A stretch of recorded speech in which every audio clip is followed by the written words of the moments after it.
ಶಿವಮೊಗ್ಗ ಜಿಲ್ಲೆಯಲ್ಲೂ ಕೂಡ ಕಾವೇರಿದೆ ಲೋಕಸಭಾ ಕದನ. ಬಿಜೆಪಿ ಎಚ್ಚರಿಕೆಯ ಹೆಜ್ಜೆಯನ್ನು ಇಡ್ತಾ ಇದೆ. ನೋಡಿ, ಶಿವಮೊಗ್ಗ ಜಿಲ್ಲೆ ಅಂತ ಬಂದಾಗ ಕಾಂಗ್ರೆಸ್ನ ಗೀತಾ ಶಿವಕುಮಾರ್ ಸ್ಪರ್ಧೆ ಮಾಡ್ತಿದ್ದಾರೆ. ಬಿಜೆಪಿಯಿಂದ ಬಿಎಸ್ವೈ ಪುತ್ರ ರಾಘವೇಂದ್ರ ಸ್ಪರ್ಧೆ ಬಹುತೇಕ ಖಚಿತ. ಮತ್ತೆ ಬಂಗಾರಪ್ಪ ಕುಟುಂಬ ವರ್ಸಸ್ ಬಿಎಸ್ವೈ ಕುಟುಂಬ ಸ್ಪರ್ಧೆಗೆ ರಣರಂಗ ಅಂತೂ ಸಿದ್ಧವಾಗಿದೆ. ಲೋಕ ಸಮರದಲ್ಲಿ ದೇಶದ ಗಮನ ಸೆಳೆಯುತ್ತೆ ಶಿವಮೊಗ್ಗ ಕ್ಷೇತ್ರ ಅನ್ನೋದರಲ್ಲಿ ಸಂಶಯವೇ ಇಲ್ಲ. 15 ವರ್ಷದ ಹಿಂದಿನ ಸೇಡಿಗೆ ಗೆದ್ದು ಪ್ರತೀಕಾರ ತೀರಿಸಿಕೊಳ್ಳೋದಕ್ಕೆ ಎಲ್ಲ ರೀತಿಯ ತಯಾರಿಯನ್ನು ಗೀತಾ ಶಿವಕುಮಾರ್ ಮತ್ತು ಕಾಂಗ್ರೆಸ್ ಪಡೆ ಮಾಡ್ತಾ ಇದೆ.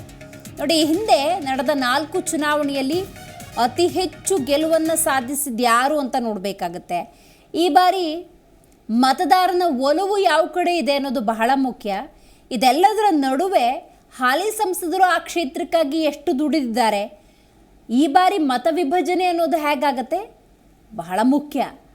ಆದರೂ ನಿನ್ನೆ ನಡೆದಂತಹ ಒಂದು ಬೆಳವಣಿಗೆಗಳನ್ನು ಗಮನಿಸಬೇಕು. ಶಿವರಾತ್ರಿಯ ಈ ಶುಭ ಸಂದರ್ಭದಲ್ಲಿ 7 ಕಾಂಗ್ರೆಸ್ನ ಟಿಕೆಟ್ ಫೈನಲ್ ಆಗುತ್ತೆ. ಆ ನಿಟ್ಟಿನಲ್ಲಿ ಶಿವಮೊಗ್ಗ ಕ್ಷೇತ್ರ ಅಂದಾಗ ಗೀತಾ ಶಿವರಾಜ್ ಕುಮಾರ್ ಹೆಸರು ಫೈನಲ್ ಆಗುತ್ತೆ. ಆ ಸಂಭ್ರಮಾಚರಣೆಯಲ್ಲಿ ಅವರೆಲ್ಲ ಇದ್ದಾರೆ, ಅದನ್ನು ಕೂಡ ನೀವು ನೋಡ್ತಾ ಇದ್ದೀರಿ. ಮಧು ಬಂಗಾರಪ್ಪ ಈ ಬಾರಿ ಸಾರ್ವತ್ರಿಕ ಚುನಾವಣೆಯಲ್ಲಿ ಗೆದ್ದು ಬೀಗುವ ಸಂದರ್ಭದಲ್ಲೂ ಕೂಡ ಗೀತಾ ಶಿವರಾಜ್ ಕುಮಾರ್ ಅವರ ಬೆಂಬಲ ಮತ್ತು ಅವರು ರಾಜಕೀಯಕ್ಕೆ ಸಕ್ರಿಯವಾಗಿ ಬರ್ತಾರಾ ಅನ್ನುವಂಥ ಒಂದಷ್ಟು ಪ್ರಶ್ನೆಗಳ ನಡುವೆ ಇದೀಗ ಆ ಪ್ರಶ್ನೆಗಂತೂ ಉತ್ತರ ಸಿಕ್ಕಿದೆ. ನೀವು ಆ ದೃಶ್ಯದಲ್ಲಿ ಗಮನಿಸ್ಬೋದು. ಶಿವರಾಜ್ ಕುಮಾರ್ ಇದ್ದಾರೆ, ಮಧು ಬಂಗಾರಪ್ಪ ಇದ್ದಾರೆ, ಹಾಗೆಯೇ ಗೀತಾ ಶಿವರಾಜ್ ಕುಮಾರ್ ಇದ್ದಾರೆ. ಸೊ ಇದೆಲ್ಲದರ ನಡುವೆ ಮತ್ತೊಂದು ವಿಚಾರ, ಯಾವಾಗ ಗೀತಾ ಶಿವರಾಜ್ ಕುಮಾರೇ ಶಿವಮೊಗ್ಗ ಲೋಕಸಭಾ ಕ್ಷೇತ್ರದ ಅಭ್ಯರ್ಥಿ ಅನ್ನುವಂತಹ ಕ್ಲಾರಿಟಿ ಲಭ್ಯವಾಗುತ್ತೋ, ಬಿವೈ ರಾಘವೇಂದ್ರ ಅಭಿಮಾನಿಗಳು ಶಿವಮೊಗ್ಗ ಕ್ಷೇತ್ರ ಬಿಜೆಪಿ ಪಾಲಿಗೆ ಅಣ್ಣ ರಾಘವೇಂದ್ರ ಗೆದ್ದಂತಾಯಿತು ಅಂಥೇಳಿ ಸೋಷಿಯಲ್ ಮೀಡಿಯಾದಲ್ಲಿ ಅಭಿಮಾನಿಗಳು ಸಂಭ್ರಮಾಚರಣೆಯಲ್ಲಿ ತೊಡಗಿಕೊಂಡಿದ್ದಾರೆ. ಆದರೆ 15 ವರ್ಷದ ಹಿಂದಿನ ಸೇಡಿಗೆ, ಅಂದರೆ ಸೋತ ಸೇಡೇನಿದೆ ಅದನ್ನು ಈ ಮೂಲಕ ಗೀತಾ ಶಿವರಾಜ್ ಕುಮಾರ್ ಕಣಕ್ಕಿಳಿಯುವ ಮೂಲಕ ತೀರಿಸಿಕೊಳ್ಳುವ ಎಲ್ಲ ಪ್ರಯತ್ನಗಳಾಗ್ತಿದೆ ಅನ್ನುವಂಥದ್ದನ್ನು ನಾವಿಲ್ಲಿ ನೋಡಬೇಕಾಗತ್ತೆ. ಹೆಚ್ಚಿನ ಮಾಹಿತಿಯನ್ನು ನಮ್ಮ ಪ್ರತಿನಿಧಿ ಜೇಸುದಾಸ್ ನೀಡ್ತಾರೆ.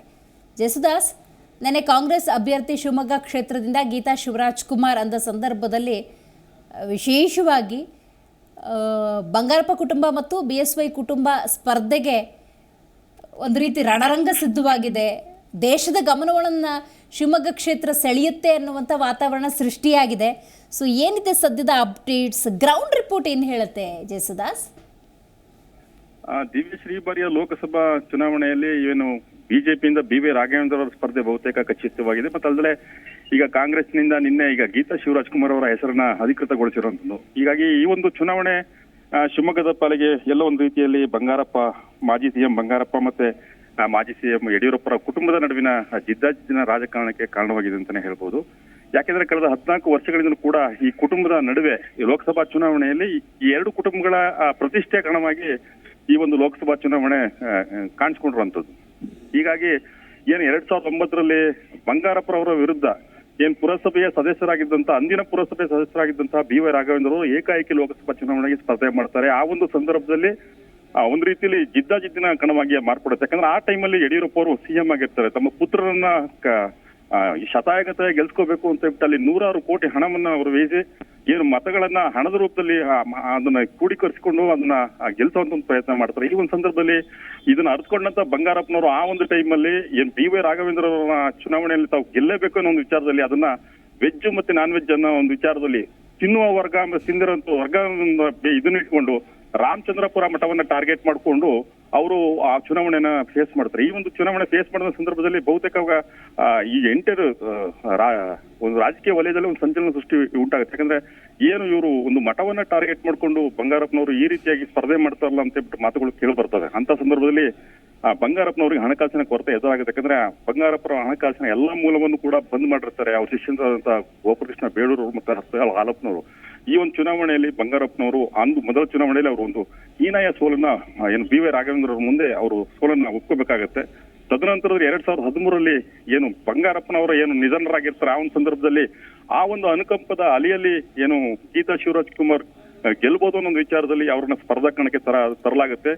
ಡಾಕ್ಟರ್ ರಾಜ್ಕುಮಾರ್ ಕುಟುಂಬದಲ್ಲಿ ಏನು ಅವರು ಸೊಸೆ ಈ ಒಂದು ಸ್ಪರ್ಧಾಕಣಕ್ಕೆ ಬಂದ ಸಂದರ್ಭದಲ್ಲಿ ತೀವ್ರ ಚರ್ಚೆ ಕೂಡ ಆಗುತ್ತೆ, ಯಾಕೆ ಇವ್ರು ಬಂದ್ರು ಅಂತ ಹೇಳ್ಬಿಟ್ಟು.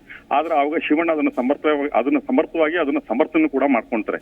ಹಾಗಾಗಿ ಗೀತಾ ಶಿವರಾಜ್ ಕುಮಾರ್ ಆ ಚುನಾವಣೆ ಸ್ಪರ್ಧೆ ಮಾಡುವಂತ ಸಂದರ್ಭದಲ್ಲಿ 2014ರಲ್ಲಿ ಅಲ್ಲಿ ಮತ್ತೆ ತ್ರಿಕೋನ ಸ್ಪರ್ಧೆ ಏರ್ಪಾಡಾಗುತ್ತೆ. ಒನ್ಸ್ ಅಗೇನ್ BY ರಾಘವೇಂದ್ರ ಮತ್ತೆ ಕಾಂಗ್ರೆಸ್ನಿಂದ ಮಂಜುನಾಥ್ ಭಂಡಾರಿ ಮತ್ತೆ JDS ನಿಂದ ಗೀತಾ ಶಿವರಾಜ್ ಕುಮಾರ್ ಸ್ಪರ್ಧೆ ಇಟ್ಕೊಂಡಾಗ ಆ ಸ್ಪರ್ಧೆಯಲ್ಲಿ ಕಾಂಗ್ರೆಸ್ನ ಮತಗಳು ಹೆಚ್ಚಿಗೆ ಬೇರೆ ಪಾಲಾಗಿದ್ದ ಹಿನ್ನೆಲೆಯಲ್ಲಿ ಅಲ್ಲಿ ಮತ್ತೆ ಒನ್ಸ್ ಅಗೇನ್ BY ರಾಘವೇಂದ್ರ ಅವರು ಗೆಲ್ತಾರೆ. ಮತ್ತೆ 2018 ಚುನಾವಣೆಯಲ್ಲಿ ಏನು ನಡೆಯುತ್ತೆ, ಉಪಚುನಾವಣೆ ಏನು ಯಡಿಯೂರಪ್ಪನಿಂದ ತೆರವಾದಂತಹ ಒಂದು ಕ್ಷೇತ್ರದಲ್ಲಿ ಮತ್ತೊಮ್ಮೆ ಏನು ಉಪಚುನಾವಣೆ ಆಗುತ್ತೆ, ಆ ಚುನಾವಣೆಯಲ್ಲಿ ಮತ್ತೆ ಮಧು ಬಂಗಾರಪ್ಪ ಸ್ಪರ್ಧೆ ಮಾಡ್ತಾರೆ. ಮಧು ಬಂಗಾರಪ್ಪ ಸ್ಪರ್ಧೆ ಮಾಡಿದವರು ಸೋಲನ್ನು ಅನುಭವಿಸ್ತಾರೆ BY ರಾಘವೇಂದ್ರನ ಎದುರು. ಈಗ 4ನೇ ಚುನಾವಣೆ ಈಗ ಬಂದಿರೋ ಈ ಒಂದು ಚುನಾವಣೆಯಲ್ಲಿ ಮತ್ತೆ ಒನ್ಸ್ ಅಗೇನ್ BY ರಾಘವೇಂದ್ರ ಅವ್ರ ಎದುರಾಳಿಯಾಗಿ ಗೀತಾ ಶಿವರಾಜ್ ಕುಮಾರ್ ಅವರು ಸ್ಪರ್ಧೆ ಮಾಡ್ತಿದ್ದಾರೆ.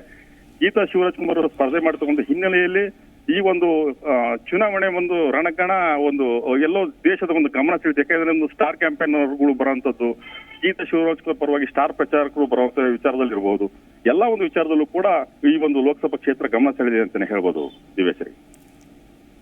ಇದೆಲ್ಲದರ ಜೊತೆಗೆ ನಿನ್ನೆ ಸೋಷಿಯಲ್ ಮೀಡಿಯಾದಲ್ಲಿ ಗಮನಿಸ್ತಾ ಇದ್ದ ಹಾಗೆ ಯಾವಾಗ ಗೀತಾ ಶಿವರಾಜ್ ಕುಮಾರ್ ಕಾಂಗ್ರೆಸ್ ಲೋಕಸಭಾ ಅಭ್ಯರ್ಥಿ ಅಂತ ಗೊತ್ತಾಗುತ್ತೋ ಆ ಸಂದರ್ಭದಲ್ಲಿ ರಾಘವೇಂದ್ರ ಗೆದ್ದೇ ಬಿಟ್ಟರು, ಶಿವಮೊಗ್ಗ ಲೋಕಸಭಾ ಕ್ಷೇತ್ರ ಬಿಜೆಪಿ ತೆಕ್ಕೆಗೆ ಅನ್ನುವಂಥ ನಿಟ್ಟಿನಲ್ಲಿ ಬಿಜೆಪಿ ಕಾರ್ಯಕರ್ತರು ರಾಘವೇಂದ್ರ ಅಭಿಮಾನಿಗಳು ಸಂಭ್ರಮಿಸ್ಬಿಟ್ಟಿದ್ದಾರೆ. ಜೇಸುದಾಸ್, ಈ ಬಗ್ಗೆ ಏನು ಹೇಳ್ತೀರಿ? ಇದು ಒಂದು ರೀತಿಯಲ್ಲಿ ಆ ವಾತಾವರಣ ಸೃಷ್ಟಿ ಆಗಿತ್ತು ನಿಜ. ಆದ್ರೆ ನಿನ್ನೆಯಿಂದ ಒಂದು ರಾಜಕೀಯ ಬೆಳವಣಿಗೆ ಆಗಿದೆ ದಿವೇಶ್ವರಿ. ಬಹಳ ಗಮನವಾಗಿ ನಾವು ಗಮನ ಹರಿಸಬೇಕಾದಂತ ವಿಚಾರ ಏನು ಅಂದ್ರೆ, ಹಾವೇರಿ ಕ್ಷೇತ್ರದಿಂದ ಮಾಜಿ DCM KS ಈಶ್ವರಪ್ಪನ ಪುತ್ರ ಕಾಂತೇಶ್ವರ್ ಸ್ಪರ್ಧೆ ಮಾಡ್ತಾರೆ ಅಂತ ಆಗಿತ್ತು. ಬರೀ ಒಂದು ವರ್ಷದಿಂದ ಅವ್ರು ಆಲ್ರೆಡಿ ಕಾಂತೇಶ್ವರು ಹಾವೇರಿನ ಕ್ಷೇತ್ರನ ಕಾನ್ಸಂಟ್ರೇಷನ್ ಮಾಡಿತ್ತು. ಆದ್ರೆ ನಿನ್ನೆ ಬೆಳವಣಿಗೆಯಿಂದ ಕಾಂತೇಶ್ವರಿಗೆ ಹಾವೇರಿ ಕ್ಷೇತ್ರದಲ್ಲಿ ಟಿಕೆಟ್ ಸಿಗಲ್ಲ ಅನ್ನೋದು ಅವರಿಗೆಲ್ಲ ಒಂದ್ ಕಡೆ ಕನ್ಫರ್ಮ್ ಆಗಿದೆ. ಅಲ್ಲಿ ಏನು ಸಂದೀಪ್ ಪಾಟೀಲ್ ಇಲ್ಲ ಅಂತಂದ್ರೆ ಬಸವರಾಜ ಬೊಮ್ಮಾಯಿ ಸ್ಪರ್ಧೆ ಮಾಡ್ತಾರೆ ಅನ್ನೋದು ಬಹುತೇಕ ಖಚಿತವಾಗಿರುವಂತದ್ದು. ಈ ಹಿನ್ನೆಲೆಯಲ್ಲಿ ಏನು KE ಕಾಂತೇಶ್ ಬೆಂಬಲಿಗರು ನಿನ್ನೆ ಸಭೆ ಮಾಡ್ಬಿಟ್ಟು ಟಿಕೆಟ್ ಸಿಗಲಿಲ್ಲ ಅಂದ್ರೆ ಬಂಡಾಯವಾಗಿ ಸ್ಪರ್ಧೆ ಮಾಡ್ಬೇಕು ಅನ್ನೋ ವಿಚಾರದಲ್ಲಿ ಒಂದು ತೀರ್ಮಾನವನ್ನ ಕೈಗೊಂಡಿದ್ದಾರೆ. ಕಾಂತೇಶ್ ರವರು ಬಂಡಾಯವಾಗಿ ಸ್ಪರ್ಧೆ ಮಾಡುವಂತ ತೀರ್ಮಾನ ಕೈಗೊಂಡಿದ್ದೇ ಆದಲ್ಲಿ ಅದು BY ರಾಘವೇಂದ್ರ ಅವರಿಗೆ ಅದು ಒಳಪೆಟ್ಟದು. ಬಿಜೆಪಿಯಲ್ಲಿ ಕಾರ್ಯಕರ್ತರು ಯಾವ ರೀತಿ ಅದು ಒಳಪೆಟ್ಟು ಕೊಡ್ತಾರೆ ಅನ್ನೋದು ಯಾರಿಗೂ ಹೇಳ್ಬೇಕಾಗಿಲ್ಲ. ಯಾಕಂತಂದ್ರೆ ಅದು ಅವ್ರ ಮೌನದಲ್ಲೇ ಎಲ್ಲವನ್ನು ಕೂಡ ಅವರು ಅದನ್ನ ಆಪರೇಟ್ ಮಾಡ್ಬಿಡ್ತಾರೆ. ಈಗ ಈ BY ರಾಘವೇಂದ್ರರು ಕೂಡ ಈ ಚುನಾವಣೆ ಅಷ್ಟು ಏನು ಸುಲಭದ ಹಾದಿ ಇಲ್ಲ, ಅದು ಒಂದು ರೀತಿಯಲ್ಲಿ ಕಬ್ಬಿಣದ ಕಡ್ಲೆ ಅಂತಾನೆ ಹೇಳ್ಬೋದು. ಮತ್ತೆ ಅಲ್ಲದೆ ಏನು ಗ್ರಾಮೀಣ ಪ್ರದೇಶದಲ್ಲಿ ಏನು ಆಗಿರೋ ಈ ಒಂದು ಚುನಾವಣೆ ನಾವು ಅಬ್ಸರ್ವ್ ಮಾಡ್ದಂಗೆ ನಗರ ಪ್ರದೇಶ ವರ್ಸಸ್ ಗ್ರಾಮೀಣ ಪ್ರದೇಶ ಅಂತ ಆಗ್ಬೋದು, ಇಲ್ಲ ಮೇಲ್ವರ್ಗ ಇಲ್ಲ ಕೆಳವರ್ಗ ಅಂತ ಆಗ್ಬೋದು. ಯಾಕಂತಂದ್ರೆ ಇವರು ರಾಘವೇಂದ್ರ ಅವ್ರು ಮಾಡಿರುವಂತ ಡೆವಲಪ್ಮೆಂಟ್ ಕೆಲಸಗಳು ಏನ್ ಶ್ರೀಮಂತ ವರ್ಗ ಮತ್ತೆ ಮಧ್ಯಮ ಮೇಲ್ವರ್ಗದವರಿಗೆ ಅದು ಒಂದ್ ರೀತಿಯಲ್ಲಿ ಚೆನ್ನಾಗಿ ಕಾಣ್ತಾರೆ. ಆದ್ರೆ ಬಡವರು ಮತ್ತೆ ಬಿಲೋ ಏನು ಇರ್ತಾರೆ ಮಧ್ಯಮ ವರ್ಗದವರಿಗೆ ಈ ಕಾಂಗ್ರೆಸ್ಸಿನ ಏನು 5 ಗ್ಯಾರಂಟಿ ಯೋಜನೆಗಳು ಅವ್ರ ಕೈ ಹಿಡಿದಿದ್ದಾವೆ. ಹಾಗಾಗಿ ಜನರದು ಪಲ್ಸ್ ನಾಡಿ ಮಿಡಿತ ಈಗಲೇ ಸದ್ಯಕ್ಕೆ ಅರ್ಥ ಮಾಡ್ಕೊಳಕ್ ಆಗ್ತಿಲ್ಲ. ಎಲ್ಲೋ ಒಂದು ರೀತಿಯಲ್ಲಿ ಬಿಜೆಪಿ ಅನ್ಕೋಬಹುದು ನರೇಂದ್ರ ಮೋದಿ ಅವರು ಪ್ರಧಾನಿ ಆಗ್ತಾರೆ ಅನ್ನೋ ಒಂದು ವಿಚಾರದಲ್ಲಿ ವೋಟ್ ಹಾಕ್ರಿ ಅನ್ನೋ ಲೆಕ್ಕಾಚಾರ ಕೇಳ್ತಾರೆ.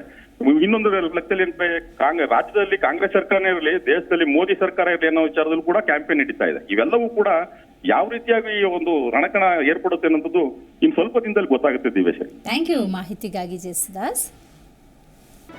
ಜಿ ಕನ್ನಡ ನ್ಯೂಸ್ ಈಗ ನಿಮ್ಮ ಮನೆಯಲ್ಲೇ ನೋಡಿ. ಎಲ್ಲ ಕೇಬಲ್ಗಳಲ್ಲಿ ಈಗ ಲಭ್ಯ. Sun Direct 292, Jio TV 1334, U digital 162, city cable 51, GTPL 17, Abhishek cables 821, Rockline telecommunication 51, Shri Basaveshwara number 60, Vinayaka digital number 53, in digital number 896ರಲ್ಲಿ. ನಿಮ್ಮಿಸ್ತದ ಜಿ ಕನ್ನಡ ನ್ಯೂಸ್ ನೋಡಿ ಆನಂದಿಸಿ.